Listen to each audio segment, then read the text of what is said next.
तो साथियों नमस्कार। लेकर के आ गए हैं एक और नई न्यूज़ आपके अपने चैनल एजुकेशन लाइट पे। तो साथियों आज आप पढ़ सकते हैं सामाजिक सुरक्षा पेंशन योजना 2025 पेंशन लेने वालों के होंगे मालामाल जरूर देखे। पेंशन 5 बड़ी घोषणा होने वाली है। बकाया पेंशन 1 मार्च से मिलेगी। पेंशन बड़ी 2100 रुपये 2 बार होगी इसकी बढ़ोतरी। कैसे कैसे न्यूज़ होने वाली है पूरी जानकारी लेने वाले इस वीडियो पर। राजस्थान सरकार ने ये ऐलान किया है।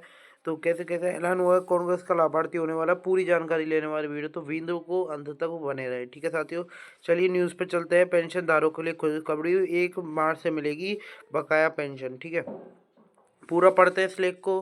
भारत में पेंशन योजना हमेशा से ही सामाजिक सुरक्षा का एक महत्वपूर्ण हिस्सा रही है। हाल ही में बदलना सरकार और केंद्र सरकार ने पेंशन योजना में कई महत्वपूर्ण बदलाव और घोषणाएं की हैं।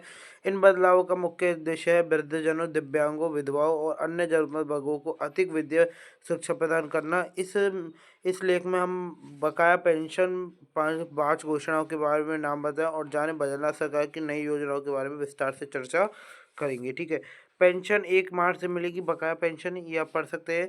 सरकार ने घोषणा की है कि लंबित पेंशन अवदानों का निपटारा किया जाएगा और लाभार्थियों को उनकी बकाया राशि का भुगतान 1 मार्च 2025 से शुरू होगा। यह निर्णय उन लोगों के लिए राहत लेकर आएगा जिनकी पेंशन तकनीकी या प्रशासनिक कारणों से रुकी हुई है। ठीक है साथियों, आगे की न्यूज़ पे बढ़ते हैं साथियों। साथियों इससे जुड़े हुए मुख्य बिंदु देख लेते हैं। डीबीटी प्रणाली लागू होगी, यानी कि डायरेक्ट बेनिफिट ट्रांसफर होगा, यानी कि डायरेक्ट आपके बैंक माध्यम से आपका बैंक में आपका पैसा आ जाएगा। तकनीकी में सुधार होगा, नया पोर्टल लॉन्च किया जाएगा जिससे आवेदन प्रक्रिया आसान और पारदर्शी हो जाएगी। समय पर भुगतान होगा, सरकार ने हर महीने समय पर पेंशन भुगतान करने का सुनिश्चित वादा किया। पेंशन की 5 बड़ी योजनाएं क्या होने वाली है। न्यूनतम पेंशन राशि बढ़ा दी गई है। न्यूनतम पेंशन राशि 10,000 रुपये प्रति माह होगी। ये वृद्धजनों, दिव्यांगों के लिए लागू होगी। महंगाई भत्ता डीए में वृद्धि, डीए को औद्योगिक श्रमिकों और के उपभोक्ता मूल्य सूचना सीपीआई के आधार पर संशोधित किया जाएगा। ठीक है, इससे समय समय पर पेंशन बढ़ती रहेगी। ठीक है, परिवार परिवार पेंशन में सुधार। कर्मचारी की मृत्यु के बाद उसके परिवार को अंतिम वेतन का 60% पेंशन में मिलेगा। यह लाभ विधवाओं और आश्रित बच्चों को दिया जाएगा। Unified pension scheme, pension scheme के तहत क्या होगा। यह योजना पुरानी पेंशन योजना ओपीएस और राष्ट्रीय पेंशन प्रणाली को मिलाकर बनाई गई है। यूपीएस के तहत वेतन का 5% फिक्स पेंशन के रूप में दिया जाएगा। पोर्टेबिलिटी सुविधा क्या होने वाली है। अब लाभार्थी देश के किसी भी बैंक शाखा में अपनी पेंशन निकाल सकेंगे। पीपीओ ट्रांसफर की आवश्यकता नहीं होगी।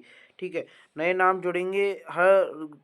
सरकार ने घोषणा की है कि 2025 में कई नए लाभार्थियों को विभिन्न योजना में शामिल किया जाएगा। पात्रता मानदंड क्या होने वाला है। पात्रता ये होने वाली है असंगठित क्षेत्र, श्रमिक, स्ट्रीट वेंडर या फिर लोक कलाकार अब योजनाओं का हिस्सा बन सकेंगे। मासिक आय उनकी 15,000 रुपये से कम होनी चाहिए और केंद्र सरकार के कई ई श्रम पोर्टल पर रजिस्ट्रेशन अनिवार्य होगा। ठीक है, भजनलाल नई योजना 2025 आप देख सकते हैं। राजस्थान की भजनलाल ने मुख्यमंत्री विश्वकर्मा पेंशन योजना की शुरुआत की है। यह योजना विशेष रूप से असंगठित श्रमिक और स्ट्रीट वेंडरों को कलाकारों के लिए फायदेमंद होने वाली है। योजना का उद्देश्य आप पढ़ सकते हैं। मुख्यमंत्री विश्वकर्मा पेंशन योजना 1 अप्रैल 2025 से लागू होगी। 60 वर्ष की मासिक योगदान आपको 1,000 रुपये होगा। मासिक पेंशन राशि आपको मतलब दैनिक का योगदान है, एक दिन में आपको 100 रुपये मिलेंगे और मासिक पेंशन राशि 3,000 रुपये होने वाली है। पात्रता असंगठित समय, स्ट्रीट वेंडर, लोक कलाकार। मुख्य विशेषता क्या रहने वाली है इसकी। योगदानकर्ता की मृत्यु होने पर पति पत्नी को आधी पेंशन दी जाएगी। 3 साल के लोग इन पर पीरियड के बाद योजना छोड़ने की अनुमति होगी। जमा राशि पर बचत खाते की ब्याज दर लागू होगी। ठीक है, आगे बढ़ते हैं। यूनिवर्सल पेंशन स्कीम मैंने आपको बताई दी। यूपीएस का त्वरित वितरण आप पढ़ सकते हैं। 10 वर्ष 10,000 रुपये प्रति माह, अंतिम के 5 तक, मृत्यु के बाद 60% मिलेगी। ठीक है, अन्य महत्वपूर्ण घोषणा ईपीएस है जो कि आपको पता है 100,000 रुपये से बढ़ाकर 5,000 करने की तैयारी है। डिजिटल प्रणाली भुगतान है।